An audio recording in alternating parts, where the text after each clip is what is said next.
अगर 1% भी गलत हुआ है तो कहीं से भी माफ करने लायक नहीं, कई गुना ज्यादा सजा आम आदमी के मुकाबले कई गुना ज्यादा सजा मिलनी चाहिए। क्यों मिलनी चाहिए कि जब बाढ़ खेत को खाएगी तो उस खेत की रखवाली कौन करेगा। पिछले जन्मों में मैंने जरूर कोई ऐसा कार्य किया होगा, भगवान ने पुरस्कार के रूप में मुझे ये हमारे इस क्षेत्र का प्यार दिया, अच्छा था। हाँ। तो मैं स्कूल नेशनल में फर्स्ट आया। ये 16 साल से नीचे सब जूनियर, हाँ जी, मैं उसमें फर्स्ट आया। जूनियर एशिया चैंपियन बना, सीनियर एशिया चैंपियन बना। मैं तो 3 बच्चे मानता हूँ अपने, लेकिन आपके हिसाब से, कागजों के हिसाब से 2 ही है।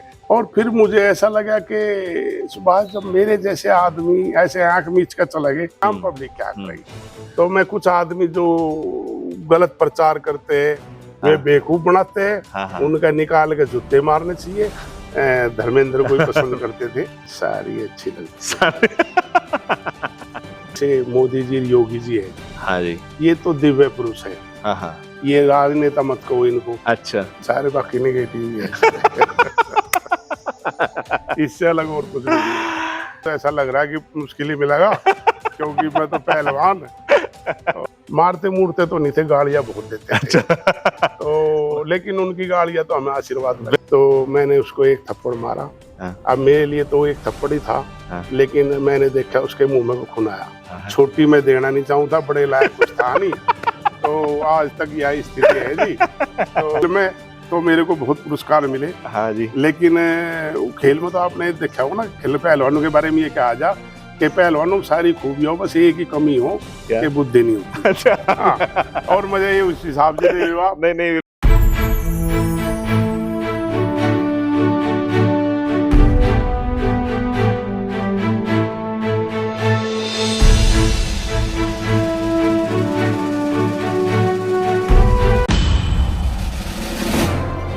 नमस्कार, मैं कमल शर्मा किशोर और आप देख रहे हैं दिल से विद कमल। आज हम हैं किसानों और पहलवानों की जन्मभूमि और चौधरी चरण सिंह की कर्मभूमि। हम हैं बड़ौद मलकपुर में। मलकपुर जाना जाता है अपने यहाँ के पहलवानों के लिए। तो आज हम जिनसे मुलाकात करने जा रहे हैं वो हैं Hind Kesari, Commonwealth champion, Asian champion, जिनको अर्जुन अवार्ड से सम्मानित किया जा चुका है, यश भारती से जिनको सम्मानित किया जा चुका है। हम बात कर रहे हैं हिंद केसरी महाबली सुभाष पहलवान जी से। तो आइए चलते हैं सुभाष पहलवान जी से मुलाकात करते हैं और करते हैं दिल से विद कमल। देवियों और सज्जनों, हमारे कार्यक्रम दिल से विद कमल में इस बार हमारे मेहमान हैं Asia champion, Commonwealth champion, Olympian, Hind Kesari, Bharat Kesari, Arjun awardee Shri Subhash पहलवान जी। आप एक ऐसे योद्धा के रूप में जाने जाते हैं जिनके लिए देश हित ही सबसे बड़ा धर्म है। आपको उत्तर प्रदेश सरकार द्वारा प्रतिष्ठित यश भारती सम्मान से नवाजा जा चुका है। आप अपने परिवार को अपनी सबसे बड़ी मजबूती मानते हैं। आपने बीएसएफ का हिस्सा रहकर 20 साल बीएसएफ और देश की सेवा की है। आप इस वक्त देश की अग्रणी राजनीतिक पार्टी का हिस्सा हैं और एक कार्यकर्ता के रूप में अपनी भूमिका निभा रहे हैं। आइए स्वागत करते हैं हमारे मेहमान महाबली श्री सुभाष पहलवान जी का। जिंदगी जीना आसान नहीं होता, बिना संघर्ष के कोई महान नहीं होता। जब तक ना पड़े हथौड़े की चोट, तब तक पत्थर भी भगवान नहीं होता। दरअसल हमारे जो आज के मेहमान हैं वो ऐसी शख्सियत है जो अपनी मेहनत, अपने संघर्ष के बलबूते एक ऐसा मुकाम हासिल किया कि वो एशिया चैंपियन रहे, वो कॉमनवेल्थ चैंपियन रहे, अर्जुन अवार्ड से उनको सम्मानित किया गया, यश भारती से उन्हें सम्मानित किया गया। मैं बात कर रहा हूं हमारे आज के मेहमान हिंद केसरी, भारत केसरी श्री सुभाष पहलवान जी की। सुभाष जी नमस्कार। नमस्कार। सर, हमारे कार्यक्रम दिल से विद कमल में आपका स्वागत है। मैं पूरी कोशिश करूंगा कि मैं आपसे दिल से सवाल पूछूं और उम्मीद है आप भी दिल से ही जवाब देंगे। तो चलिए शुरू करते हैं और सबसे पहला सेगमेंट कुछ अनकही। सर, हमारा पहला सेगमेंट कुछ अनकही। इस वक्त हम आपके गांव मलकपुर, आपके गांव में हैं। तो शुरू करते हैं। प्लीज मैं चाहूंगा हमारे दर्शकों को अपने बारे में बताइए। परिवार क्या था, कब जन्म हुआ, कुछ बताइए सर। जन्म जी गांव मलकपुर। हाँ हाँ। हमारा गांव बाहर तो हम मलकपुर के नाम से ही ज्यादा जानते हैं, लेकिन वैसे गांव हमारा है लोयन मलकपुर। लोयन मलकपुर लोयन मलक। हाँ जी हाँ जी। वैसे दो पंचायतें हैं, दो प्रधान बनते हैं, हाँ हाँ। लेकिन हम आपस में सब एक ही गांव मान के चलते हैं। बिल्कुल। मैंने जीवन में कभी ये मानना ही नहीं कि ये दो गांव है। हाँ हाँ। मैंने सदा ये कहा कि एक गांव है, क्योंकि मुझे पूरे ही गांव का, लोयन मलकपुर का प्यार इसी तरह से मिला है जैसे बिल्कुल अपने बच्चे का मिलता है। तो मेरे लिए तो ये सोचना ही बड़ा मुश्किल हो जाए कि दो गांव है। तो जन्म कब हुआ आपका? मेरा जन्म हुआ जी 1968। 1968। हाँ जी। तो उस वक्त परिवार में बाप दादाजी को? हाँ, परिवार में जी अब मेरे पिताजी हर 4 भाई अच्छा थे। अच्छा अच्छा। हाँ हाँ हाँ। और हम 4 भाई हैं। अच्छा। हाँ बहुत जी। बढ़िया जी। एक सिस्टर है। हाँ हाँ हाँ।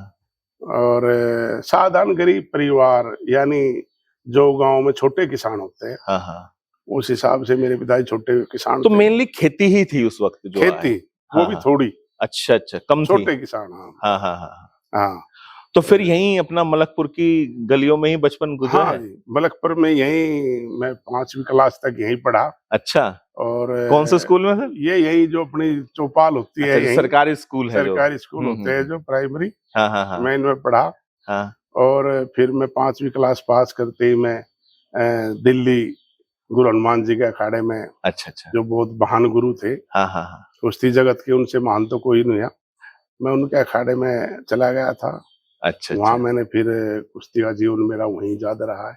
हाँ। सर हमारे बड़े मन में होता है कि जो अखाड़ा है वहां पे पहलवानी तो आप सीखते ही हैं, क्या पढ़ाई लिखाई भी होती है? हाँ जी, करते हैं? करते हैं जी। वहाँ क्या है, जो नजदीक कोई भी स्कूल वगैरह होता है, हाँ हाँ उसमें दाखिला रहता है। हाँ हाँ। लेकिन साथ साथ आपको यही बता दूं कि कुश्ती खेल एक ऐसा खेल है कि अगर आप इसमें ऊंचा स्थान प्राप्त करना चाहोगे, हाँ हाँ, तो आप फिर पढ़ाई को ज्यादा अच्छे तरीके से नहीं हो कर पाता। सकते। बिल्कुल, वो फर्क पड़ता ये है। मजबूरी है। हाँ हाँ हाँ क्योंकि वो कुश्ती लड़ने का और उसमें जो थकान होती है, हाँ हाँ वो इतनी बुरी तरह होती है हाँ, कि आप अपने आप तो क्या पढ़ने जाओगे, और को और नहीं पढ़ने दोगे वहां जाके। बिल्कुल। क्लास में आप सोओगे जाके, हाँ हाँ हाँ तो और भी डिस्टर्ब होते हैं। हाँ। तो ज्यादातर ये हो जाता है कि हम जब भी पढ़ते हैं, कोई हमारे पहलवान पढ़ते हैं, तो कहते हैं कि भाई स्कूल का जो प्रबंधक कमेटी होती है, प्रिंसिपल होता है, उसकी तरफ से हो जाता है भाई कभी कभी आप आ जाया करो, अच्छा। हमारी तरफ से कुश्ती लड़ते रहो। हाँ हाँ हाँ, और उनका एक आशीर्वाद रूप में ये मान लो थोड़ा बहुत योगदान रहता है, बिल्कुल सहयोग करने का। हाँ हाँ। 10वीं 12वीं बीए कर लेते हैं। तो आपने कितनी तक करी है सर दिल्ली में रह के? मैंने जी बीए पास करी है। मतलब छठी से गए थे? हाँ और जी, बीए पास करी और साथ में पहलवानी भी चलती रही। पहलवानी भी करी है। तो सर प्रोफेशनली पहलवानी कब करना शुरू किया आपने? तभी कौन सी एज में? जब 11-12 साल का था। अच्छा, मतलब छठी सातवीं में ही? तभी मैं चला अच्छा। गया था वहीं, और बस हाँ हाँ अखाड़े में गए, हाँ हाँ। और अपना वहीं जब समय मिलता था, अच्छा। बीच बीच में कुश्ती का आयोजन होते थे, हाँ हाँ तो जैसी भी हमारी परिस्थिति थी, स्तर था हमारा, हाँ हाँ उसके अनुसार कुश्ती लड़ते थे। हाँ। वजन वर्ग के अनुसार, आयु वर्ग के बिल्कुल अनुसार, बिल्कुल बिल्कुल है ना। कहीं खुले दंगलों में होती थी, वहां अपने जोड़ीदार के अनुसार हाँ हाँ। ऐसे लड़ते थे। मेरा यहाँ क्षेत्र के हिसाब से अच्छा। एक राष्ट्रीय अंतर्राष्ट्रीय कुश्ती के अनुसार, हाँ हाँ तो अगर आप यहाँ क्षेत्र की बात करो, हाँ। तो यहाँ इस बात को कम देखते थे पदक क्या जीत रहा, अच्छा। क्या उपलब्धि हासिल करी, हाँ। ये देखते थे हमारे सामने ही क्या कर रहा है। अच्छा, मतलब जो अखाड़े में क्या जो हो कुश्ती रहा है। दंगल होते थे। हाँ हाँ तो हमारे यहाँ जैसे लोकल में बड़ौत है, हाँ हाँ छपरोली है, हाँ जी हाँ जी। दा है, कुरुडी है, नांगल है, बडोली है, सबका है, सुनोली नंगला है, सूप है, और इधर पुट्ठी गांव है। तो आपने ये मतलब सब यहीं से दंगल सबने होते थे। दंगल करना हाँ। शुरू कर दिया सर? तो मुझे नहीं लगता कोई गांव ऐसा बचा हो जनपद में जहां मैं कुश्ती लड़ने नहीं गया। और आपको और बता रहा हूँ मैं, हाँ जी। ये मैं घमंड के हिसाब से नहीं बता रहा हूँ, गर्व के हिसाब से बता रहा हूँ हाँ हाँ कि मैं अकेला पहलवान हूँ हाँ जी।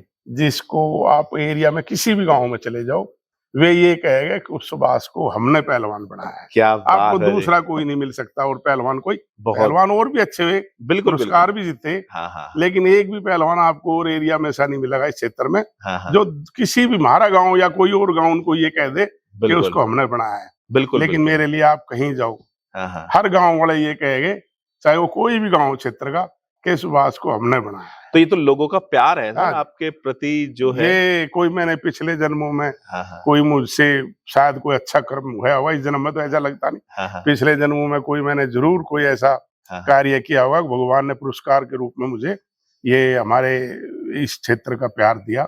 मैं जैसे जब बच्चा था हाँ। तो मैं स्कूल नेशनल में फर्स्ट आया। अच्छा, बहुत पहले बढ़िया। उपलब्धि थी। हाँ जी। और मुझे लगता है इस जनपद का, जब तो मेरठ जनपद था, हाँ हाँ। मैं पहला खिलाड़ी हुआ कुश्ती पहलवान जो स्कूल नेशनल में फर्स्ट आया। उससे पहले नहीं था। कोई नहीं, हमारे यहाँ कुश्ती का उन छोटे छोटे दंगलों का तो था, बिल्कुल बिल्कुल। लेकिन राष्ट्रीय अंतर्राष्ट्रीय स्तर पे कुछ नहीं था हम्म। पूरे मेरठ मंडल जनपद का। हाँ जी। और उसके बाद में जो एक बच्चों की होती है 16 साल से नीचे सब जूनियर, हाँ जी। मैं उसमें फर्स्ट आया। बहुत अच्छे। उसके बाद में जूनियर एशिया चैंपियन बना। अच्छा, जूनियर एशिया चैंपियन हाँ, बना हाँ। जापान में। हाँ। उसके बाद में सीनियर एशिया चैंपियन बना, बम्बई में हुई पूरे एशियाई कुश्ती। और एशिया के साथ साथ आपको ये भी बता दूं कि मैं 1987 में फर्स्ट आया था। अच्छा, प्रथम स्थान मुझे मिला था। बहुत मेरे बाद आज तक किसी भी भारतीय पहलवान को प्रथम स्थान नहीं एशिया कुश्ती में नहीं आया। मिला। सर, अर्जुन अवार्ड कब मिला सर? अर्जुन अवार्ड भी मैं आपको बताऊं कि आपको या मेरे क्षेत्रवासियों को खुशी होगी कि ज्यादातर आप इतिहास उठा के देखो कुश्ती जगत में पहलवानों का, कि अर्जुन पुरस्कार जब उनका जीवन खेल का अंतिम चरण चलता है, हाँ तब जी। जाकर उनको अर्जुन पुरस्कार मिलता है। मोस्टली जो अधिकतर लोगों को मिलता है। अधिकतर। हाँ हाँ लेकिन गिने चुने कुछ ही खिलाड़ी ऐसे हैं, उनमें से एक मैं हूँ, हाँ हाँ। जो बहुत कम आयु में 18-19 साल की उम्र में अर्जुन तो पुरस्कार कब मिला मेरे को सर? मिल गए। किस उम्र में? 1987 में। 87 में। हाँ जी। तो महज आप मतलब 19 हाँ जी। साल के थे। हाँ जी, तो हाँ जी। बहुत बढ़िया तो सर। तब मेरे को अर्जुन पुरस्कार मिला। नौकरी फिर कैसे सर? सर्विस हाँ, कहाँ पे? सर्विस क्या थी जी कि खेल कोटे से लगी हाँ थी? जी। हाँ जी। सर्विस क्या थी कि मैं गरीब परिवार से था हाँ जी। और आर्थिक मदद की बहुत जरूरत थी। बिल्कुल बिल्कुल। हालांकि क्षेत्रवासियों ने, गांववासी खूब मदद करते थे, लेकिन फिर भी वो पूर्ति नहीं हो पाती। तो और एक ये हाँ, रिक्वायरमेंट रहती है मतलब हाँ, ये रहता है और ज्यादा सुविधा हो, हाँ। 2 पैसे हो तो और ज्यादा सुविधा हाँ। लेने की। तो फिर मेरे को बॉर्डर सिक्योरिटी फोर्स, बीएसएफ कहते हैं इसको, हाँ जी। उसमें मेरे को सीधा इंस्पेक्टर भर्ती किया था। अच्छा अच्छा।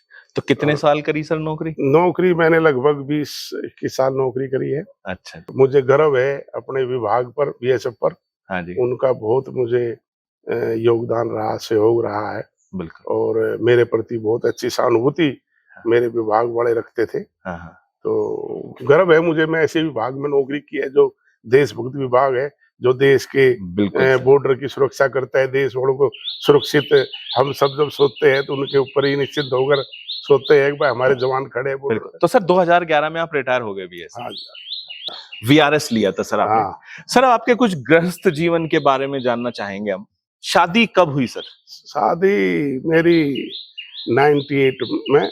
98 में हुई। हाँ, और गांव यही छपरोली के पास गांव पड़ता है तिलवाड़ा।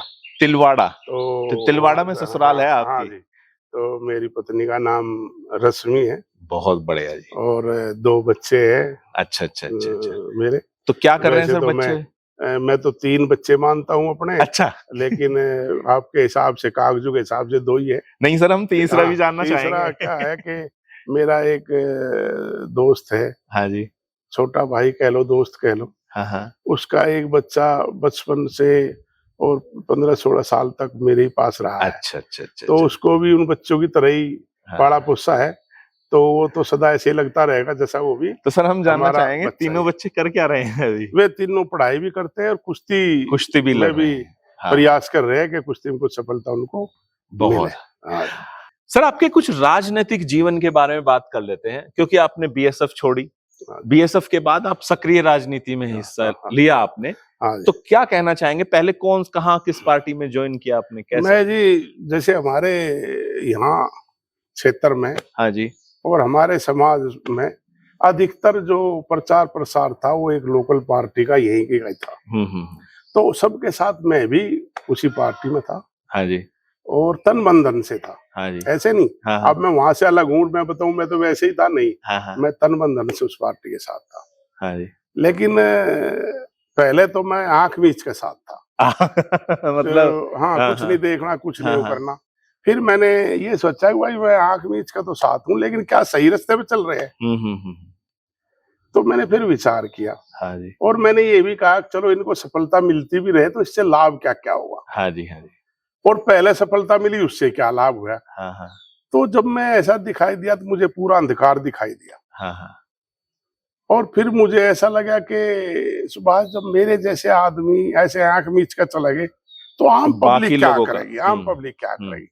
जैसे मैंने यहाँ देखा कि हमारे यहाँ रोडों की क्या हालत थी, हाँ जी। हमारे यहाँ सब कुछ कोई सरकारी सुविधाएं नाम मात्र की भी नहीं थी, हाँ, हाँ। ये नहीं थी। तो 2014 के चुनाव आ गए। हाँ जी। अब 2014 के चुनाव में जैसे पता लगा कि भाई हमारे यहाँ से कौन चुनाव लड़ रहा, हाँ जी। कौन कौन लड़ रही। हाँ जी। तो एक तो वे लड़ रहे जिस पार्टी से मैं था, हाँ जी। और एक लड़ रहे डॉक्टर सत्यपाल सिंह जी, भारतीय जनता पार्टी से। हाँ जी। अब बात आई, कुछ आदमियों ने कहा भाई इनसे अच्छे तो ये रहेंगे जो अब नए आ रहे हैं। हाँ जी। लेकिन यकीन कैसे करें, बिल्कुल।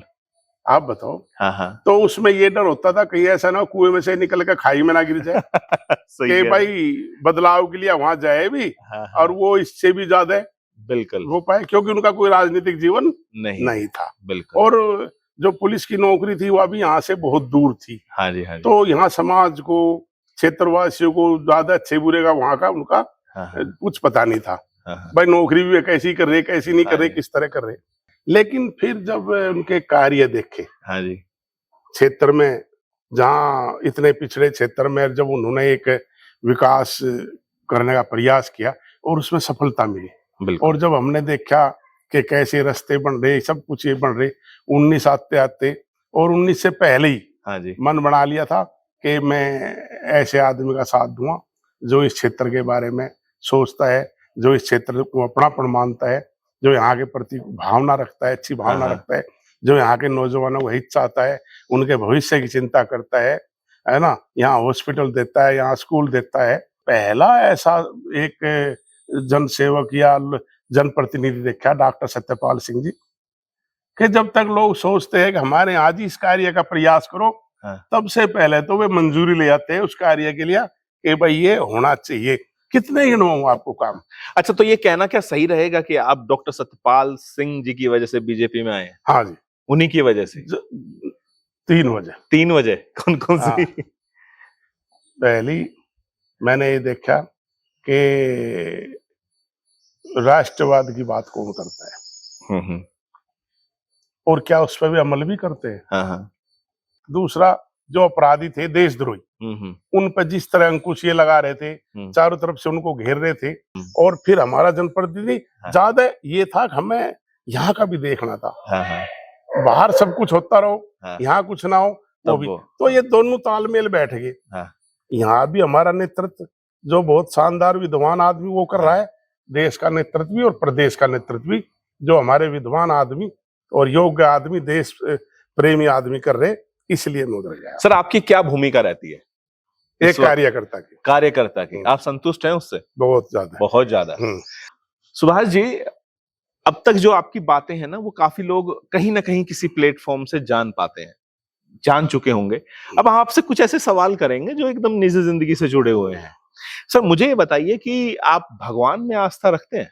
हाँ जी, रखते हैं। बहुत ज्यादा। पहलवान के हिसाब से तो ये होता है कि निर्विरोध रूप से, अच्छा, यानी कोई शक की गुंजाइश ही नहीं कि हनुमान जी कोई हनुमान जी, बिल्कुल बिल्कुल। हाँ, हाँ। लेकिन मैं उससे भी अलग हट गया। हाँ जी। आम जीवन में मैं बता रहा हूँ। हाँ, हाँ, हाँ। कि मैं भगवान राम, भगवान कृष्ण से, और शिव जी भगवान, हाँ जी, है ना। हाँ जी। तो इनको ही मैं, और भगवान राम, भगवान कृष्ण को ही मैं ज्यादा सनातन धर्म का प्रतीक मानता हूँ। अच्छा, सर खान पान कैसा रखते हैं? 100% शाकाहारी, शुद्ध शाकाहारी। शाकाहारी। हाँ, हाँ। कोई उसमें एक मामूली भी गुंजाइश नहीं कहीं समझौते की। हाँ, हाँ, हाँ। और इस बारे में आपके माध्यम से सभी को बताना चाहता हूँ। पहलवान का होना बड़ा मुश्किल है। नहीं, सभी को मैं बताना चाहता हूँ, और जितने ये आपके माध्यम से जितने लोग देखेंगे तो उनको एक सच्चाई से अवगत कराना चाहता हूँ। हाँ जी। तो मैं कुछ आदमी जो गलत प्रचार करते हैं कि भाई प्रोटीन खाओ, ये खाओ, प्रोटीन खाओ, ये खाओ, नॉन वेज खाओ, वे बेवकूफ बनाते हैं। उनका निकाल के जूते मारने चाहिए। हिंदुस्तान में बहुत आदमी थे जो मांस मिट्टी खाते थे हाँ, और मैं उनको हराता था। बिल्कुल। और मैंने घी, दूध, बादाम, फल फ्रूट साला कभी कुछ नहीं खाया। हाँ। कभी एक अंडा खाने की सोचा भी नहीं है। बहुत सर, एक बहुत खाना तो खूब। अलग बात, कभी सोचा भी नहीं। बिल्कुल बिल्कुल। और मैं जीवन में कभी सोचता भी नहीं कि हाँ, कोई ऐसी चीजें कभी इस्तेमाल भी करनी चाहिए। हाँ, हाँ, और मुझे लगता है कि जो लोग ऐसा कर रहे हाँ। वे सिर्फ अपने स्वाद के चक्कर में सबको झूठ बोल रहे, सबको बहका रहे हैं। सर फिल्मों का शौक रहा है, फिल्में देखने का? हाँ जी। कौन सी फेवरेट फिल्म रही? कोई पसंदीदा फिल्म? हाँ, मुझे वैसे तो जो सच्चाई के नजदीक होती है ना, हाँ, हाँ। वे फिल्में ज्यादा अच्छी लगती है। देख तो सारी लेता हूँ। सारी बिल्कुल। हाँ, पर जैसे कोई पसंदीदा हाँ, रही हो? जैसे मदर इंडिया है, अच्छा, उसमें अच्छा। जो एक वो गरीब किसान का वो दिखाया है, हाँ जी, हाँ जी। क्योंकि मैं किसान परिवार से रहा हूँ। बिल्कुल, बिल्कुल। और जहाँ भी गरीब किसान को दिखाया जाता है ना, हाँ, हाँ। सच्चाई के नजदीक उसको दिखाया जाता है, झूठ नहीं, तो वो पाखंड में नहीं, हाँ, हाँ, सच्चाई के नजदीक। हाँ। वो मुझे सबसे ज्यादा प्रभावित करता पसंदीदा एक्टर कौन रहे हैं? मतलब जिनको देख के लगता है कि मतलब कोई रहे हैं ऐसे? है। नहीं, नॉर्मली हमारे यहाँ वैसे धर्मेंद्र को ही पसंद करते थे हाँ, हाँ। यहाँ हाँ जी। ज्यादा। हाँ, हाँ। ये समाज से भी किसी भी तरह आप मान के चल लो, तो कोई एक्ट्रेस, कोई हीरोइन अच्छी रही लगी हो कभी? सारी अच्छी लगती सारे हाँ। गाना सुनने का शौक था आपको? हाँ, था। किसके गाने मतलब दिल के करीब रहे हैं? नहीं जैसे ज्यादा गाने तो ज्यादा जैसे मनोज कुमार जी की फिल्मों के होते अच्छा, थे ना, अच्छा, अच्छा। देशभक्ति के देशभक्ति नजदीकी, के। हाँ, हाँ, हाँ। यही ज्यादा प्रभावित हाँ, करते थे, हाँ, यही हाँ। ज्यादा अच्छे लगते थे। हाँ, हाँ। तो उसको सर आप ना का राजनीतिक जीवन भी रहा है। हाँ जी। मैं आपसे जानना चाहूंगा कोई ऐसे राजनेता, किसी भी पार्टी से हो, कोई हाँ जी। मतलब नहीं, सबसे पसंदीदा राजनेता कौन रहे हैं आपके? कि बहुत से लोग विश्वास नहीं कर पाएंगे, बहुत से आदमी ये कहेंगे कि ये तो उस पार्टी में है, इसलिए हाँ, हाँ। उस हिसाब से जय जयकार कर रहा है अच्छा। है ना? ये नहीं, लेकिन उससे अलग हटके मैं आपको, आज लोग यकीन नहीं करेंगे, हाँ, जब ये कहानी इतिहास बन जाएगी तब लोग याद करेंगे। हाँ, हाँ। तो जैसे मोदी जी, योगी जी है जी, हाँ जी। ये तो दिव्य पुरुष है। हाँ, हाँ। ये राजनेता मत कहो इनको, अच्छा।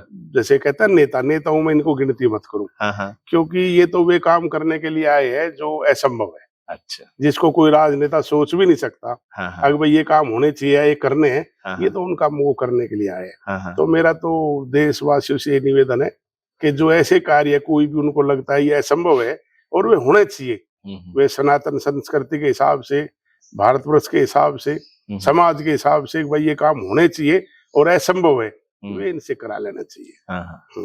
हर आदमी के जिंदगी में ना कोई आदर्श व्यक्तित्व होता है। मैं आपसे जानना चाहूंगा आपकी जिंदगी में एक आदर्श व्यक्तित्व कौन रहा है?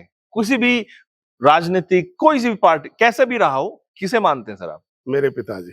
अच्छा जी सर, बिल्कुल हम जानना चाहेंगे, प्लीज बताइए सर।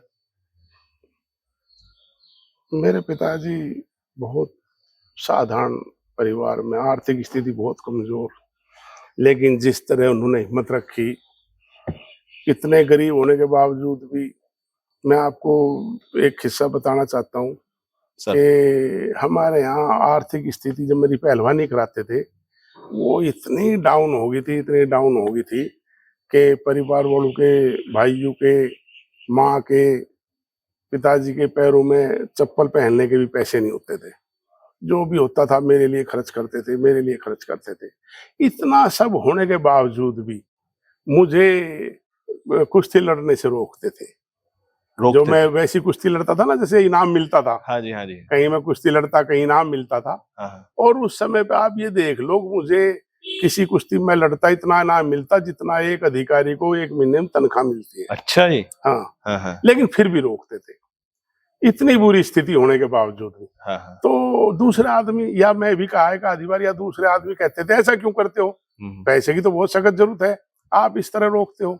तो वे ये कहते थे कि हमें पैसे से महत्व नहीं है, पैसा तो हम जो कहीं कहीं केलों की ठेली लगा लगे, फलों की, सब्जियों की ठेली लगा लगे, लेकिन हमारा मकसद ये है कि इन कुश्तियों की बजाय जो हमारा मकसद है हिंद केसरी बनाने का, भारत केसरी बनाने का, सिर्फ उसी के लिए तैयारी करें। तो और आपने ये उनका ख्वाब पूरा किया सर। बस ये तो आशीर्वाद रहा, उनकी मेहनत का फल है। सर मैं एक सवाल पूछना चाहूंगा आपसे। हर आदमी ना अपना एनालिसिस अच्छा करता है और आप तो खुद इतने बड़े वो रहे हैं, आपका सबसे अच्छा पॉइंट, पॉजिटिव पॉइंट क्या है? आप क्या मानते हैं? ईमानदार। ईमानदारी। नेगेटिव पॉइंट क्या है? कुछ है ऐसा? सारे बाकी नेगेटिव ही है। इससे अलग और कुछ नहीं है।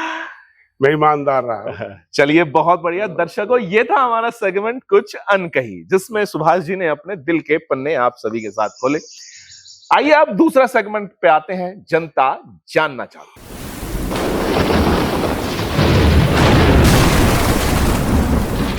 हमारा दूसरा सेगमेंट जनता जानना चाहती है। हमने कुछ सवाल आप हमारे पहले एपिसोड में देख चुके हैं, जिसमें हमने सुभाष जी से जो मौजूदा परिस्थिति है पहलवानों को लेकर वो पूछे।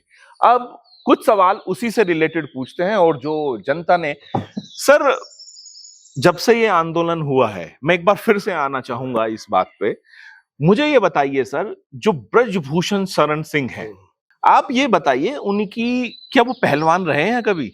मतलब सबके मन में आता है फेडरेशन से कैसे जुड़े, या अब अगर इलेक्शन हो गए उन पे ये आरोप भी लगता है कि वो अपने बेटे को ले आएंगे।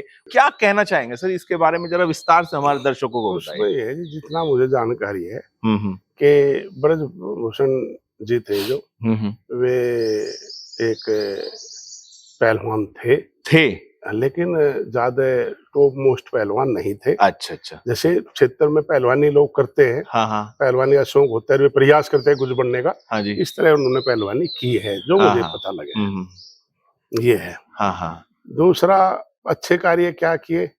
उनके कुछ कार्य तो बहुत अच्छे हैं, यानी किसी अध्यक्ष ने कभी विचार नहीं किया था।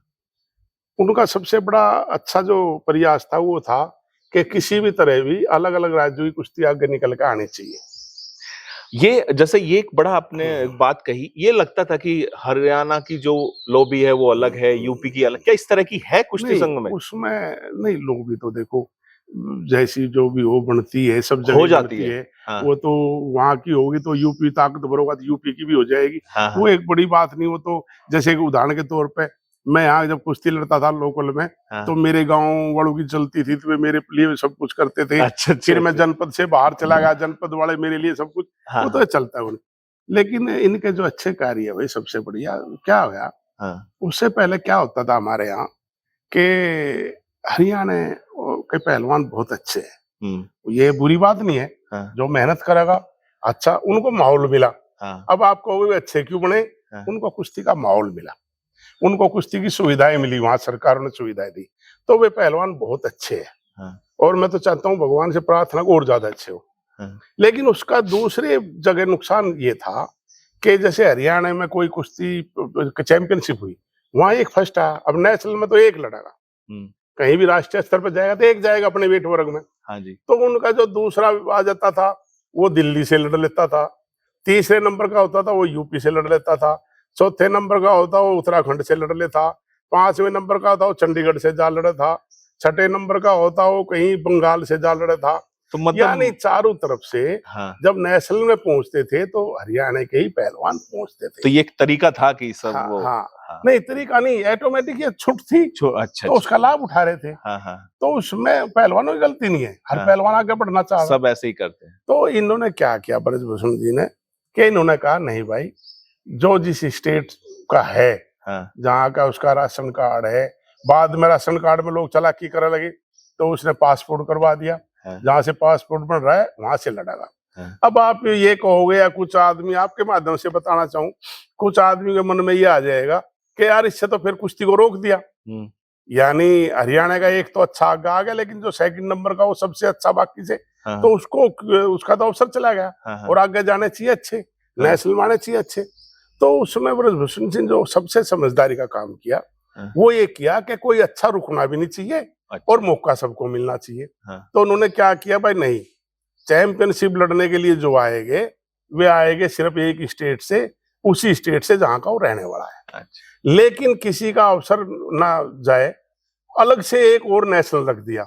वो ये रख दिया, जो बचता है, जो अपने आप को अच्छा समझता है, वो सीधा उसमें जाओ और अपना पदक प्राप्त करो, अच्छी उपलब्धि हासिल करो, तो उनके साथ ट्रायल ली जाएगी जो नेशनल में आ रहे हैं। सर, सब लोगों का ये मानना है कि ये कोई अधिकार तो नहीं हो जाता ना फिर, कि अगर नहीं, ये आप सच कह रहे हो। आप साथ, मैं कहूं अगर एक लड़की के साथ भी कुछ गलत हुआ है तो वो भी तो गलत ही है ना। अगर गलत हुआ है तो बहुत बुरा है। हाँ हाँ मैं फिर कह रहा हूँ, हाँ जी। पहले भी मैंने आपको बताया, अगर 1% भी गलत हुआ है हाँ, हाँ। तो कहीं से भी माफ करने लायक नहीं, कई गुना ज्यादा सजा आम आदमी के मुकाबले कई गुना ज्यादा सजा मिलनी चाहिए। क्यों मिलनी चाहिए? कि जब बाढ़ खेत को खाएगी तो उस खेत की रखवाली कौन करेगा? फिर मैं आपको बता रहा हूँ, बिल्कुल बिल्कुल। अगर दोषी है, लेकिन वो दोषी तो इंक्वायरी से ही तो इंक्वायरी। पता लगेगा कि हमारे आपके कहने से हो जाएगा। सर मैं आपसे एक बात जानना चाहूंगा, क्योंकि आप एक अभी राजनीतिक दल से भी जुड़े हुए हैं। देखिए, कुछ पिछले कुछ अगर समय देखा जाए, भारतीय जनता पार्टी के लिए थोड़ा अच्छा नहीं रहा। क्यों नहीं रहा? और खासकर मैं इसको कनेक्ट करना चाहूंगा बागपत से। देखिए, किसान आंदोलन हुआ, प्रधानमंत्री ने कानून वापस लिए। अडानी वाला केस हुआ, उसमें प्रधानमंत्री चुप रहे। उसके बाद ये जो पहलवान वाला चल रहा है प्रदर्शन, इस पे मान रहे हैं। अभी इसका रिजल्ट ये मान के चलिए कि हिमाचल प्रदेश में भाजपा की सरकार नहीं बनी, कर्नाटक में दूरी रही। अगर आप पश्चिमी उत्तर प्रदेश और खासकर बागपत की बात करें, आसपास की, अभी नगर निकाय के चुनाव हुए, बागपत में महज 1 सीट मिली है। बराबर में मुजफ्फरनगर, शामली या गाजियाबाद, वहां पे भी स्थिति अच्छी नहीं है। 2024 क्या डॉक्टर सत्यपाल सिंह के लिए राह कठिन होने वाली है? नहीं, नहीं। क्यों सर? 19 से ज्यादा कठिन तो कभी नहीं हो सकती। जो 2019 का चुनाव था उससे कठिन कभी नहीं हो सकती, क्योंकि सब पार्टियां एक हो चुकी थी। मायावती जी भी साथ थी, सब एक थे, तो तभी कुछ नहीं कर पाए। नहीं, अब जैसे लेकिन हालात चल रहे हैं। नहीं, क्या है हालात? ये तो देखो, जो लोकल के चुनाव थे, ये तो ज्यादा तो जो प्रत्याशी है उस पर निर्भर होते हैं। मैं आपको बताऊं, गाँव की प्रधानी के हुए और ये इस तरह के हुए, नगर निकाय के हुए, नगर पंचायत हुए, ये ज्यादातर लोकल उस पर निर्भर करते हैं ज्यादातर। तो उनके हिसाब से ये व्यक्तिगत पर, अब जैसे मैं एक छोटा सा आपको उदाहरण देता हूँ बड़ौद का। हाँ जी। अब बड़ौद में जो हमारी पार्टी के प्रत्याशी थे, उन्हें क्या है कि बहुत लास्ट में तो टिकट की घोषणा हुई 10 मिनट पहले। हाँ जी। तब उन्हें फॉर्म भरा, उसके बाद वे अच्छी तरह जाके सबको बता भी नहीं पाए भाई मैं प्रत्याशी हूँ। इतना टाइम ही नहीं मिला, मतलब। हाँ। और दुर्भाग्य से ये रहा कि वे टिकट के लिए तो प्रयास करते रहे, लेकिन पता नहीं क्यों वे पहले पब्लिक के बीच में नहीं साथ साथ प्रचार करते रहे कि भाई हाँ मैं भी प्रत्याशी, मैं भी, उसका लाभ मिलता। तो मतलब इससे कोई खास फर्क नहीं पड़ने वाला। नहीं, डॉक्टर सतपाल सिंह जी के, उनके तो उनसे कोई, आप बड़ौद में जाकर पता करो, आप शहर में पता करो, गांव में पता करो, गरीब गुरबाओं से पता करो, कमजोरों से पता करो, है ना, तो आप सब कहोगे सब बहुत अच्छा है। जो भी आने वाली पीढ़ियों के भविष्य के बारे में सोचता है, उन सबको पता है कि इनके रहने से क्षेत्र को कितना लाभ है। सर, मैं आपको उत्तर प्रदेश सरकार ने यश भारती सम्मान से सम्मानित किया और बहुत सारे मुकाम आपके नाम जुड़े हुए हैं। आपको क्या लगता है उत्तर प्रदेश सरकार का, या अगर बागपत में बात करें, मतलब खेल के बारे में आप कैसे योगदान दे सकते हैं? क्या सलाह देना चाहेंगे आप यूपी गवर्नमेंट को या ये है जी कि खेलों को बढ़ावा देने के लिए? सर, कि जिस स्तर पे खिलाड़ियों को बढ़ावा मिलना चाहिए, हमारे प्रदेश में कभी भी ऐसा माहौल नहीं बना कि उनको बढ़ावा दिया जाए। अब कहने को कह सकते हैं कि भाई पहले से ठीक कर रही है सरकार, मौजूदा सरकार, योगी जी सरकार खिलाड़ियों के लिए, लेकिन क्योंकि मैं 0 से हीरो तक रहा हूँ खेल में, तो मैं उस हिसाब से कह सकता हूँ कि जितना करना चाहिए अभी उतना, उसका आधा भी अभी नहीं हो रहा है। अगर हम आपसे ये सवाल ना करें खासकर बागपत को लेके, तो युवाओं के लिए बड़ा बेईमानी होगा सर। मतलब बागपत में स्टेडियम के नाम पे सिर्फ खेकड़े का स्टेडियम था, जो बहुत ही बुरी हालत में है। सर, इसके बारे में क्या कहेंगे आप? हमारे दर्शकों को क्या कहना चाहेंगे, खासकर युवाओं को? जो वही तो मैं आपको कह रहा हूँ ना कि हमारे यहाँ दोनों ही बात है, पहले करेला फिर नीम चढ़ा। यानी पहले ही कड़वा था, फिर ऐसा कसर नीम पे चढ़ गया और ज्यादा कड़वा हो गया। दुर्भाग्य ये है कि पहले तो सरकारें ही बहुत कम करती है, और जब सरकारें करती है तो युवा उसका लाभ नहीं उठा पाते, जितना लाभ उठाना चाहिए नहीं उठा पाते, है ना। तो मैं आपके माध्यम से यही कहना हूँ कि ठीक है सुविधा मैं भी लड़ रहा हूँ। हाँ। मैं खुद भारतीय जनता पार्टी का हूँ, फिर भी मैं ये कह रहा हूँ और ज्यादा करना चाहिए। इतना नहीं कर पा रही सरकार जितना करना चाहिए, लेकिन वे इस बात पर ज्यादा ना सोचे। हाँ। वे तो जैसी भी परिस्थिति है अपनी मेहनत करते रहे। अगर ज्यादा ऊंचा मुकाम हासिल नहीं करोगे, थोड़ा कम मुकाम मिल जाएगा, लेकिन फिर भी बहुत कुछ मिल जाएगा। तो अपनी चाहे कम डाइट है लेकिन फिर भी मेहनत करते रहे, कम सुविधा है फिर भी मेहनत करते हैं, अपनी मेहनत में करते ही रहे। तो उनके लिए मेरी तो यही शुभकामना है, भगवान उनको जरूर सफलता देगा। मेहनत भगवान कभी किसी की नहीं रखता। चलिए, ये थे जनता जानना चाहते हैं कि कुछ सवाल आज हमने थोड़ा अलग तरीके से लिए, क्योंकि हम चाहते थे कि सर से ज्यादा विस्तार पूर्वक बात करें इन विषय पे। तो आइए अब आते हैं हम आज के अपने कार्यक्रम के अंतिम सेगमेंट पर, रैपिड फायर राउंड पर।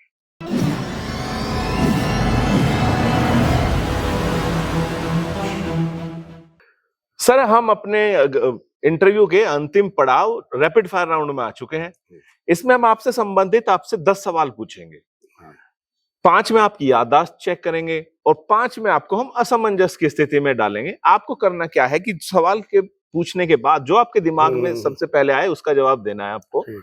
अगर आप 6 सवालों के जवाब देते हैं तो सर ये हमारी तरफ से गिफ्ट आपको मिलेगा। तो आइए, आपने इतने सारे खिताब जीते हैं। मुझे तो ऐसा लग रहा है कि मुश्किल ही मिलेगा क्योंकि मैं तो पहलवान और वैसे भी मैं आपको अपने व्यक्तिगत पढ़ाई का जीवन का एक किस्सा बता दूं उससे पहले, उससे ही पता लग जाएगा आप मुझे गिफ्ट दोगे या नहीं दोगे। कि एक बार मैं क्लास में बैठा था, तीसरी चौथी क्लास में था। एक सवाल पूछा गणित का हमारे अध्यापक ने, और मैं सबसे रद्दी था क्लास में, सबसे पीछे बैठने वाला।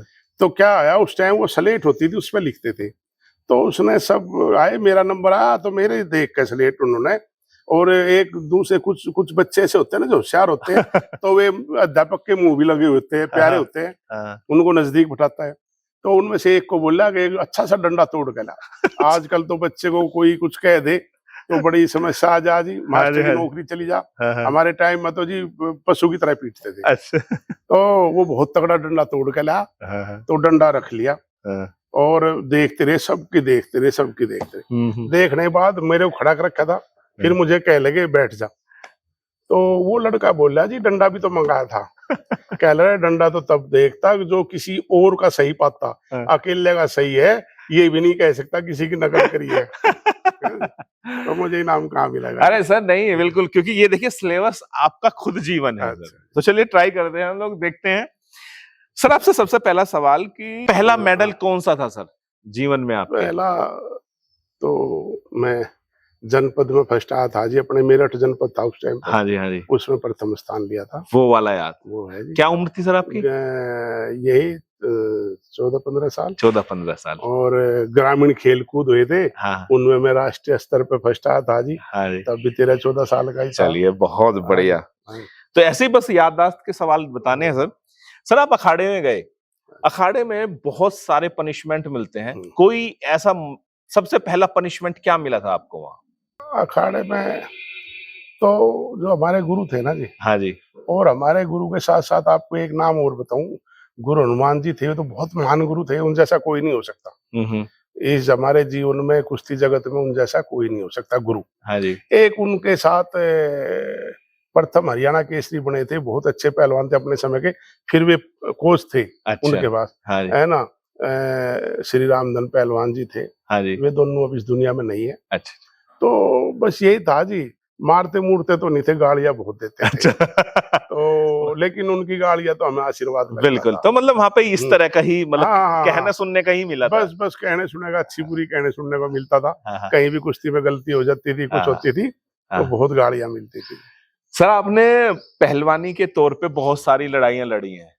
तीसरा सवाल मेरा आपसे है, क्या वास्तविक जीवन में भी लड़ाई हुई है किसी से? मामूली, वैसे एक बार एक गलती हुई थी जी। क्या? बहुत बड़ी गलती थी, छोटी नहीं थी। और उसका आज तक मुझे पछतावा है, सारे जीवन रहेगा। एक बार क्या था, मेरा एक रिलेटिव बीमार हुआ, मुझे किसी ने बताया कि बीमार है, हॉस्पिटल में है, और पता लेने के लिए भाई पहुंच। हाँ जी। तो मैं पता लेने के लिए क्या किया जी, उस टाइम पे गाड़ियां गुड़िया थी नहीं। मैं भी शुरुआती जीवन थे कुश्ती के, जवान हो गया था वैसे, मतलब थोड़ा ठीक हो गया था। हाँ। राष्ट्रीय लेवल से मैं जा लिया था, अंतर्राष्ट्रीय नहीं था। तो मैंने एक ऑटो वाले को कहा भाई ऐसे चलना, उन्होंने कहा नहीं उधर नहीं जाता। हाँ। दूसरे को कहा, उसने कहा नहीं उधर नहीं जाता। तीसरे को कहा नहीं उधर नहीं जाता। चौथे को कहा, यानी मैंने 10-12 को पूछा सबने कि ना। भाई सब ना करते रहे। हाँ। अब हमें इधर नहीं जाना, हमें इधर नहीं जाना। किसी ने, मैंने किसी पुलिस वाले से पूछा एक से, भाई ऐसे ऐसे जाना, कहला ऑटो खड़े। अरे मैं कहा तो जा नहीं रहे भाई। हाँ। कहला नहीं, जिसमें बैठ जाओगे वही जाएगा। अच्छा। दिल्ली में ऐसा नियम बना रखा था सरकार ने कानून के हिसाब से अच्छा। कि आप जिस ऑटो में बैठ जाओगे उसको जाना ही पड़ेगा। मुझे हाँ। पता नहीं था। हाँ। उसने बताने के बाद मैं एक को कहा भाई चलना, वो कहला नहीं मैं बैठ गया। हाँ। वो कहला मैं नहीं जाऊंगा। हाँ। मैंने कहा नहीं थाने में चल दो। हाँ। तो जब तक वो पुलिस वाला वहां से चला गया था, हाँ। तो वो कहला नहीं जाता। मैं कहला ना चल, कहला चल। थाने की तरफ गया, रास्ते में खड़ा कर दिया। हाँ। कहला नहीं जाता। मैंने कहा चल, कहला नहीं जाता। तो फिर बहसबाजी करने लगा हाँ। और कहला क्या कर लोगे, ये कर लोगे। हाँ। गुस्सा बहुत आया, आना नहीं चाहिए। हम्म। कभी मैं आपके माध्यम से बताना चाहता हूँ, कोई भी अच्छा इंसान, सभ्य इंसान, खास करके खिलाड़ी और खास करके पहलवान, अगर उसको गुस्सा आता है तो इसका मतलब वो अच्छा पहलवान नहीं है। आना नहीं चाहिए कभी। तो फिर वहां लेकिन उसको आपने... मैं अच्छा नहीं था, इसलिए मैं आपको कह रहा हूँ हाँ। कि जब तक अच्छा बनने में कमी थी, हाँ। तो मैंने उसको एक थप्पड़ मारा। हाँ। अब मेरे लिए तो एक थप्पड़ ही था। हाँ। लेकिन मैंने देखा उसके मुंह में खून आया। हाँ। तो उसका मुझे बहुत दुख हुआ। तो आज तक दुख है, सदा दुख रहेगा। कभी नहीं ऐसी हरकत करनी चाहिए। लेकिन अक्सर ये होता है सर, मतलब बड़े शहरों में काफी लोग, लेकिन होना नहीं चाहिए। सर चौथा सवाल आपसे, सबसे पहला मोबाइल कौन सा लिया था आपने? लिया तो नोकिया का था जी। नोकिया का होते थे नोकिया। हाँ, बटन वाले जो थे। कब लिया था ये तो जी निशान ये याद नहीं है। चलिए कोई नहीं। सर पांचवा सवाल, आपने अपनी धर्मपत्नी जो काफी सारे गिफ्ट दिए होंगे, हम आपसे जानना चाहते हैं कि वो पहला गिफ्ट कौन सा था जो आपने दिया था, याद है? अब मैं सच बताऊंगा, आप यकीन नहीं करोगे। सर बता ही दो आप। सच ये है कि देना चाहिए, लेकिन मैं कभी दे नहीं पाया। कभी नहीं गिफ्ट दिया? दे नहीं पाया, देना चाहिए। हाँ हाँ। और मैं आपके माध्यम से सभी को कहना चाहता हूँ कि इस मेरे अपनी व्यक्तिगत राय है, कुछ मेरी इस राय के खिलाफ भी पाओगे बहुत से आदमी और कहेंगे यार ये क्या कह रहा है इस बात। मुझे लगता है पत्नी से नजदीकी रिश्ता इस जीवन में कोई नहीं होता। लेकिन मैं अपनी पत्नी से बहुत प्यार, सबसे ज्यादा प्यार करता हूँ, लेकिन गिफ्ट नहीं दे पाया। अब ये कहोगे जब इतना प्यार करते हैं गिफ्ट क्यों नहीं दे पाया? तो उसका सबसे बड़ा कारण था हमारी जॉइंट फैमिली है। हाँ हाँ। और जो बड़े भाई है कृष्णपाल प्रधान जी, वे चौधरी है। हाँ जी। और कभी उन्होंने मेरी जेब में इतना पैसा कभी रखा ही नहीं कि मैं उनको कुछ गिफ्ट दे देता। छोटी में देना नहीं चाहूँ था, बड़े लायक कुछ था नहीं। तो आज तक यही स्थिति है जी। तो कभी इस लायक पैसे जेब में हुए मेरी तो तब दे दूंगा, अभी तक तो मैं कभी दे नहीं पाया। सर उन्होंने कुछ दिया हो आपको गिफ्ट, याद है? अजी नहीं, वो अच्छी लगती है, मैं लूंगा भी नहीं उसके हाथों। मैं देता अच्छा लगता हूँ, लेता अच्छा लगता हूँ। सर आपने जिस बेबाकी के साथ ये जवाब दिया है, बहुत अच्छे सर, और 5 सवालों के जवाब आपने दे दिए हैं। और आई थिंक आज आप ये गिफ्ट आज उन्हें दे सकते हैं अगर आप जीत गए तो। सर छठा सवाल, अब हम आपको ना थोड़ा असमंजस की स्थिति में डालेंगे। मान लीजिए भारतीय जनता पार्टी आप पे छोड़ती है कि इलेक्शन लड़ लो आप। सर कौन सा इलेक्शन लड़ना चाहेंगे? विधायक का। विधायक का? कहां से? बड़ौद से। चलिए, जितने भी हमारे सुन रहे होंगे खासकर भारतीय जनता पार्टी के लोग, प्लीज इस पर बात पे ध्यान दें। सारा जनपद मेरा अपना है। हाँ जी हाँ जी। सारा जनपद मेरे लिए इस तरह ही रहा है, चाहे वो छपरोली विधानसभा हो, बागपत विधानसभा हो, सब मेरा अपना एक जैसा ही है। लेकिन क्योंकि मेरा गांव इस विधानसभा में लगता है बड़ौद में, तो उस हिसाब से मैं सर इनाम आप जीत गए हैं, लेकिन हम आपको 4 सवाल और पूछेंगे अभी। पूछो जी, ये तो बहुत बहुत धन्यवाद। इस तरह का पुरस्कार तो मुझे लगता है जीवन में मुझे पहला मिला हुआ है। सर 7वां सवाल, अपनी कोई एक आदत ऐसी बताइए जिसे आप छोड़ना चाहते हो। कोई है ऐसी आदत? हद से ज्यादा सच बोलना। मतलब मानते हैं कहीं ना कहीं नुकसानदायक है? बहुत नुकसान है। अच्छा जी, चलिए बहुत बढ़िया। लोग कहते हैं कि सच बोलना लाभ होता है। हाँ हाँ। लेकिन मेरे अंदर वो एक बीमारी होगी। हाँ हाँ। सच बोलने की, तो बीमारी नहीं होनी चाहिए। चलिए बहुत बढ़िया सर, बीमारी का रूप नहीं होना चाहिए। हाँ हाँ। सर 8वां सवाल, आप ना सर बहुत लोगों से मिले हैं, आप खुद सेलिब्रिटी हैं, मैं जानना चाहता हूं कोई एक शख्स कोई भी ऐसा है जिनसे मिलने की चाह बाकी है आपकी अभी? कोई भी हो सकते हैं। नहीं, ऐसा कोई तो ऐसा कोई नहीं है जिसके लिए मैं मरा जा रहा हूँ। ऐसा कोई नहीं है। हाँ, लेकिन सामाजिक स्तर पे हाँ, हाँ, और जैसे अब मैंने पहला इतिहास देखा है हाँ, हाँ, और उस हिसाब से हाँ, हाँ, तो ये जरूर सोचता हूँ हाँ, कि जैसे मोदी जी है, योगी जी है, योगी जी से तो कई बार कई बार मिलने का मुलाकात मौका हो मिल गया। चुकी है। हाँ जी, लेकिन क्योंकि ये तो मैंने आपको कहा ना, बिल्कुल, ये तो बिल्कुल, दिव्य पुरुष है। बिल्कुल, बिल्कुल। इनको तो इतिहास हाँ, जब याद करेगा तो लोग नुका आकर उस समय पता नहीं कौन लोग थे हाँ, हाँ। किनको, तो मोदी जी से मैं कभी मिल नहीं पाया। तो एक चाह है मोदी जी हाँ, से मिलने की। हमारे पार्टी के हिसाब से भी बिल्कुल। नेतृत्व कर रहे हैं सर और देश का भी। मैं अपने दर्शकों की तरफ से और खुद हम चाहते हैं कि आपकी ये ख्वाहिश जल्दी पूरी हो सर। सर, नौवां सवाल, हम चाहते हैं कि इस कार्यक्रम के माध्यम से आप हमारे दर्शकों को कोई एक ऐसी बात बताएं जो आपके सिवा कोई नहीं जानता। कोई ऐसी बात है? नहीं, लोगों को थोड़ा यही है कि लोग इस बात पर कम यकीन करते हैं, क्या मैं वाकई में इतना गरीब था क्या?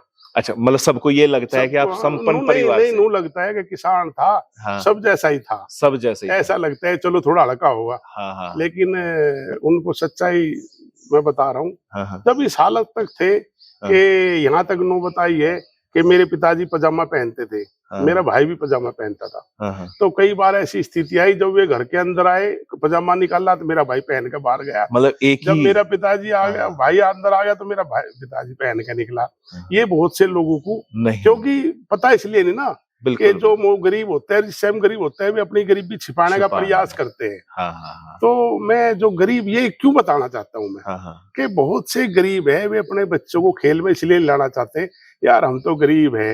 हाँ, और मैं ये कहता हूँ टैलेंट उनमें ही छिपा है, बिल्कुल। उन गरीबों में भी टैलेंट छिपा है। हाँ, हाँ, तो मैं उनको कहना चाहता हूँ अपने बच्चों को खेल में, चाहे बच्चे हो चाहे बच्चियां हो, हाँ जी, बेटे बेटियां में आजकल कोई फर्क नहीं, हाँ जी। उन्हें खेल में लाना चाहिए। जितना अच्छा जीवन उनका खेल में बनेगा, इतना और कहीं नहीं। उम्मीद नहीं है। हाँ, हाँ, खेल ही एक ऐसा हुआ है, और खेल में क्या है, एक सद्भावना फैलती है समाज बिल्कुल, में, बिल्कुल। एकता होती है। हाँ, क्योंकि खेल में हर तरह के खिलाड़ी, हर जाति वर्ग बिल्कुल, से, बिल्कुल। हर क्षेत्र से खिलाड़ी होते हैं, तो देश में एक माहौल बहुत अच्छा बनता है। सर, बहुत खूब। और हमारा आज का इस इंटरव्यू का अंतिम सवाल आपसे, अगर आप पहलवान ना होते तो क्या करते सर? क्या होते? मैं जी एक कामचोर मजदूर होता जी। कामचोर मजदूर? मजदूर। ऐसा क्यों सर? लगता है मेरे को ऐसा, इतना काम हो नहीं था, मजदूरी करनी पड़ती, लेकिन अच्छा। इतना हो नहीं था, हाँ, तो हाँ। काम चोर ही रहता जी। चलिए, ये भगवान का शुक्र है कि हमें वो नहीं मिले, हमें एक ऐसे महाबली पहलवान मिले जिन्होंने भारत का, क्षेत्र का, सबका नाम बड़ा ही गौरव किया। सर, हमारी तरफ से ये आपको बहुत तोहफा। ये सदा मेरे याद रहेगा सर कि बिल्कुल। क्योंकि खेल में तो मेरे को बहुत पुरस्कार मिले, हाँ जी, लेकिन खेल में तो आपने देखा होगा ना, खेल पहलवानों के बारे में ये कहा जा कि पहलवानों में सारी खूबियां, बस एक ही कमी हो क्या? कि बुद्धि नहीं होती। अच्छा। हाँ, और मुझे ये उस हिसाब से दे दो आप नहीं, नहीं, कि बिल्कुल, भाई बिल्कुल सर, मैंने ये कुछ ऐसा काम किया है बुद्धि का, बिल्कुल, तो बिल्कुल। पहला पुरस्कार मुझे लगा अंतिम भी हो अरे सके, नहीं, नहीं, नहीं, क्योंकि नहीं, नहीं। पहलवानों को कहाँ कोई कोशिश करता है नहीं कि सर, इस ये नाम के, आपने जीता है इस बड़ी। नाम के ही पुरस्कार दे दो उन्हें कि भाई हाँ उन्होंने कुछ बुद्धि का बिल्कुल, भी काम बिल्कुल, किया है। बड़ा अच्छी तरह से जीता है। नहीं, तो दर्शकों, ये था हमारा आज का कार्यक्रम। सर, मैं चाहता हूं कि जाते जाते आप हमारे सभी दर्शकों को, अपने चाहने वालों को क्या कहना चाहेंगे सर? देखो, मैं ये कहना चाहता हूँ, मैं आपको बताऊं कि मैं आपको खुद ही कहा ना कि मैं सनातन संस्कृति से जुड़ा हूँ, और मैं भगवान राम, भगवान कृष्ण को बहुत ऊंचा, सबसे ऊंचा प्रतीक मानता हूँ। लेकिन साथ साथ मैं आपको ये भी कहना हूँ, अगर देश की बात आ जाए, अगर बात देश हित की आ जाए, और मुझे देश हित में से एक चुनना पड़े कि या तो भगवान राम, भगवान कृष्ण या देश, तो मैं इस बात को भूल जाऊंगा कि राम और कृष्ण कौन थे। देश पहले, दो एक बात। दूसरा ये, जहां भी देश हित के कार्य में लगे हो, देश हित का मतलब यही नहीं होता कि बॉर्डर पर लड़ाई लड़ी जाए। देश हित के सारे कार्य, जो किसान अच्छा खेती बाड़ी कर रहा, जो प्लेयर है मैदान में मेडल जीत के ला रहे, प्रयास कर रहे, जो बिजनेसमैन है देश को आगे बढ़ाने के लिए बड़े बड़े उद्योग लगा रहे, आगे बढ़ रहे, दूसरों को रोजगार दे रहे, जिस काम में भी लगे हो पूरी मेहनत के साथ लगो। आज अगर आप कहीं भी ये सोचते हो थोड़ी मेहनत में ढील रखते हो, वही आपके लिए नुकसानदायक होगी। तो बस मेहनत करते रहो, मेहनत करते रहो, मेहनत करते रहो। चलिए सर, बहुत बहुत धन्यवाद सर हमें समय देने के लिए और इतनी बेबाकी के साथ हमसे बात करने के लिए। दर्शकों, ये था हमारा कार्यक्रम दिल से विद कमल। हमने पूरी कोशिश की कि हम सर से बिल्कुल हर तरीके के सवाल पूछे और आई होप आपको ये पसंद आया होगा। अगर पसंद आया है तो बस अपना साथ यूं ही बनाए रखिए। अगले एपिसोड में फिर किसी हस्ती से मुलाकात होगी और करेंगे दिल से विद कमल। आज के लिए बस इतना ही। नमस्कार।